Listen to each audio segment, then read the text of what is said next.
भारत को भगवान शिव की धरती माना जाता है। कहते हैं कि भगवान शिव से ही भगवान विष्णु, विष्णु से भगवान ब्रह्मा और ब्रह्मा से ही इंसानों की उत्पत्ति हुई है। देश में महादेव के करोड़ों भक्त रहते हैं और बाबा के इन भक्तों का खास त्योहार यानी कि महाशिवरात्रि अब आने को है। बच्चे हों या बूढ़े, हर किसी के दिल में भगवान शिव के प्रति आस्था बसी हुई है।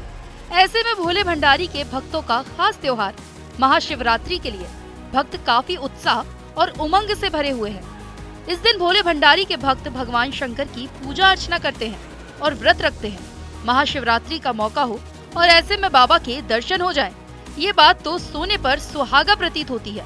आज हम आपको लेकर चलेंगे बाबा के एक ऐसे धाम में जिसे ज्योतिर्लिंग के रूप में भी पूजा जाता है। यूपी के मेरठ में एक ऐसा मंदिर मौजूद है जहां रामायण काल से ही भगवान शिव और मां गौरी की आराधना की जाती है। ये मंदिर बाबा बिल्वेश्वर नाथ के नाम से विख्यात है। ये मंदिर सदियों पुराना है। वेदों और पुराणों में कई बार इस स्थान का वर्णन किया गया है। ये स्थान जागृत ज्योतिर्लिंगों के रूप में पूजित है।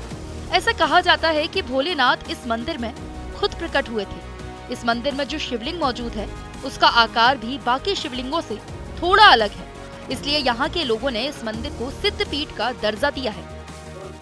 18 फरवरी को महाशिवरात्रि का पर्व है और हम इस टाइम मौजूद है रामायण काल के मंदिर में। मेरठ के सदर थाना क्षेत्र एरिया में ये मंदिर पड़ता है, विमलेश्वर महादेव मंदिर। और आप यहाँ पे देख सकते हैं कि ये जो बनावट है ये उसी टाइम की है जब रामायण का काल था। और ये देखिए कि जो मंदिर का अंदर एंट्री का है तो वो सर झुका के एंट्री होती है यहाँ पे। और यहाँ पर पहले के समय में देखा जाता था, अब नए समय में ऐसा कुछ नहीं देखने को मिलता।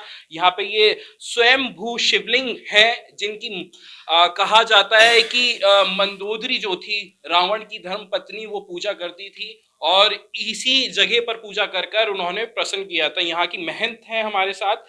क्या नाम है आपका? क्या पूरी इस जगह की मान्यता है, थोड़ा सा बताएं। ये इसकी मान्यता बस यही है कि मंदोदरी ने पूजा की थी। ये सिद्धपीठ मंदिर है, स्वयंभू है ये। और जो कुछ भी मनोकामना यहाँ मांगी जाती है वो पूरी होती है। बाकी तो भोले शंकर सब जगह विराजमान है। भोले शंकर सब जगह विराजमान है। तो इस बार शिवरात्रि में कुछ खास करने जा रहे हैं? हाँ, आज का इस बार शिवरात्रि में यहाँ का रुद्राभिषेक वगैरह होंगे रात को, और इसकी श्रृंगार भी होगा बाबा भोले का उज्जैन मंदिर की तरीके से। बस यही सब सेवा जो कर रहे हैं लोग, वो इसको अच्छा पूरा देखेंगे जिस तरीके से। तो उज्जैन की तर्ज पर यहाँ पर महा आरती होगी और आप यहाँ पे जिस तरीके से देख सकते हैं शिवलिंग और यहाँ की बनावट, तो साफ तौर पे ऐसा प्रतीत होता है कि काफी पुराना। यहाँ के लोगों की ऐसी मान्यता है कि पुरातन काल में रावण की पत्नी मंदोदरी ने इसी स्थान पर अपने आराध्य भगवान शिव की खूब तपस्या की थी। यहीं पर मंदोदरी ने भगवान शिव को प्रसन्न करके रावण को अपने पति के रूप में मांगा था। और यहाँ पे जो मंदिर के पुजारी हैं, मुख्य पुजारी यहाँ पर हमारे साथ मौजूद हैं, इनसे बात करेंगे, ज्यादा जानकारी इनसे जुटाएंगे। उज्जैन की तर्ज पर ये पूरा महा आरती की जा रही है 18 तारीख में। हाँ, उज्जैन की तर्ज पर हम लोग जो है भगवान बाबा को जो है अर्धनारीश्वर का शिवलिंग का रूप आकार दे करके और उसमें जो है श्रृंगार करा करके और महाकाल के तर्ज पर ही इनकी जो है महा आरती की जाएगी और इनको 56 भोग भी लगाए जाएंगे। अच्छा, तो जैसे ये शिवलिंग है यहाँ पे, इसमें क्या किस तरीके से कोटिंग वगैरह, क्या ये कोटिंग और रखी है या क्या है ये चीज? ये अष्ट धातु के शिवलिंग बना करके और जो है उनके ऊपर से ये इस तरह से हम लोग कवर चढ़ा देते हैं। इसलिए से इनको जो है शेप कर दिया गया बिल्कुल तर्जमे से कि भगवान को जो शिवलिंग हम स्वयं हुआ हमारे वो क्षति विचित्र ना हो, उनकी सुरक्षित उनको कवर कर दिया गया जिससे कि उनको कोई नुकसान ना हो। अच्छा, जिस तरीके से जलाभिषेक ज्यादा हो जाता है, काफी पुराना शिवलिंग है, तो इस तरीके से आपने इसको कवर कर दिया है। हाँ, ये 100 वर्ष पुराना है, 100 वर्ष हो गए इस बात को करे हुए। तो ये जब करपात्री जो शंकराचार्य थे, करपात्री जगत शंकराचार्य, उन्होंने ये उस समय कराया था कि जो है इस पर जो शिवलिंग है नीचे है वो क्षति विचित्र ना हो, उसकी इनकी जो है जो शक्ति है वो बनी रहे। और वो इस तरह से कर दिया गया जिससे कि वो भी इनमें टच है, यानी कि अलग है, वो भी उनसे टच मिले हुए हैं जिससे कि भगवान को पे आकृति शक्ति बनी रहे। तो कहा ये जाता है, जैसे हमने भी सुना है कि मंदोदरी यहाँ पे आया करती थी, पूजा अर्चना करती थी, सही है ये हकीकत बात है। ये कि मैं दानव का खेड़ा, मैं नाम के राजा की पुत्री मंदोदरी थी। वो मैं जो राजा था वो मेरठ के ही था। पहले इसका नाम मेरुट था। मेरुट होने के कारण से फिर जो है इसका नाम मेरठ पड़ा, है ना। अब इसको इंग्लिश में इसको मेरठ भी कहते हैं। इसका नाम जो है मैं राष्ट्र कहा जाता पहला कहता था, तो मैं राष्ट्र होने के कारण फिर इसको जो है अब मेरठ कर दिया गया। तो उसकी पुत्री थी वो मंदोदरी। मंदोदरी नित्य पूजा करने आती है। ये स्वयंभू शिवलिंग से मेरठ के ऐतिहासिक सिद्धपीठ में से एक पहला ऐतिहासिक सिद्धपीठ मंदिर है जो आसपास पे कहीं नहीं था। और ये स्वयंभू शिवलिंग से हम पहले किसी समय में ऐसा था कि बहुत भीड़ हुआ करती थी। और यहाँ बिल्लू के बाग होने के कारण से यहाँ इनका नाम बाबा बिल्लेश्वर नाथ रखा गया, बिल्लेश्वर के नाम से जाने जाते हैं।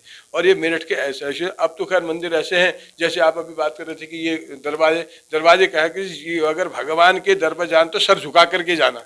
वो सर झुकाने के ही महत्व से ये दरवाजे बने थे कि सर झुका करके आए। अब जो नए तर्ज पे बने तो सीधे सीना तान करके भगवान के द्वार पर जाते हैं। यहाँ के अब भी चाहे कितना बड़ा भी आदमी आए वो सर झुका करके यहाँ नीचे आएगा।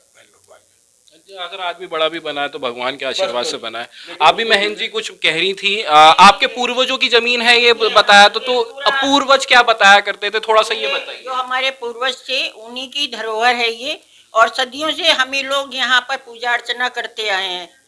किसी का यहाँ कोई हस्तक्षेप नहीं है अलावा हमारे, और बाकी जितने भी है ये सब हमने यहाँ इन्हें रखा हुआ है। मंदिर से जुड़े लोग बताते हैं कि इस मंदिर का इतिहास काफी पुराना है और मेरठ में भी महाकाल के भक्त हैं। इसी को लेकर आने वाली महाशिवरात्रि को हर साल की भांति महाशिवरात्रि की पावन बेला पर भगवान शिव और माता गौरी के विवाह उत्सव को बड़ी धूमधाम के साथ मनाया जाएगा, जिसके लिए खास तैयारी की गई है।